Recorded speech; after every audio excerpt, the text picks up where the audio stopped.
അസ്സലാമു അലൈക്കും വറഹ്മത്തുള്ളാഹി വബറകാത്തു. ചങ്കളെ യുഎഇൻ്റെ പല ഭാഗത്തും വെള്ളം കയറി ആകെ പ്രശ്നമായി കിടക്കുകയാണല്ലോ. എന്താ ചെയ്യുക? എല്ലാവരും ദ്വാരക്ക് ഉൾപ്പെടുത്തുക. പ്രത്യേകിച്ച് കൽബ ഫുജേറ ഭാഗങ്ങൾ, റാസൽ ഖൈമയുടെ ചില ഭാഗങ്ങൾ, ദുബായ് ഷാർജ ഭാഗങ്ങൾ, ഒരുപാട് ഏരിയ ഭയങ്കര പ്രയാസത്തിലുള്ളത്. കൽബയുടെ വീഡിയോ ആണ് ഇപ്പോൾ ഞാനിതിൽ പ്രദർശിപ്പിക്കുന്നത്. നമ്മളുള്ളത് കൽബിയിലാണല്ലോ. കടകളൊക്കെ ഏകദേശം ഹാഫ് വെള്ളം കയറി, ഡോറുകളൊക്കെ പൊട്ടി, കടലും കരയും ഒരുപോലെ ആയ ഒരു സിറ്റുവേഷനിലുള്ളത്.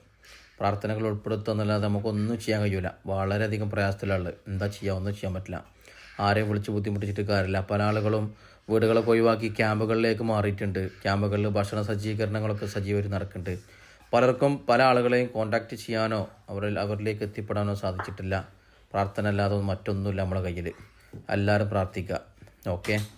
നാട്ടിലത്തെ ആളുകൾ വിളിച്ചിട്ടില്ല, നാട്ടിലത്തെ ആൾ ബന്ധപ്പെട്ടില്ല എന്നുള്ളത് നമുക്ക് അത് പ്രവാസികൾക്ക് എന്നുള്ള ഒരു ദുഃഖമാണ്. എന്ത് കാര്യം ഉണ്ടെങ്കിലും നാട്ടിൽ നിന്ന് വിളിച്ചില്ല ചോദിച്ചില്ല എന്നുള്ളത് ആ കാലം മാറൂല. നമ്മൾ എത്ര മാറിയാലും ആ ഒരു സിറ്റുവേഷൻ മാറൂല. നാട്ടിൽ നിന്ന് ആരും വിളിക്കില്ല, ചോദിക്കില്ല, അറിയില്ല. നമ്മൾ എത്രത്തോളം പ്രയാസത്തിലാണെന്നുള്ളത് ഇവിടെയുള്ള ആളുകൾക്ക് മാത്രമേ അറിയുള്ളൂ. വണ്ടികൾ നഷ്ടപ്പെട്ടവർ, വീടുകൾ നഷ്ടപ്പെട്ടവർ, ഒരുപാട് പ്രയാസമുള്ള ആളുകൾ.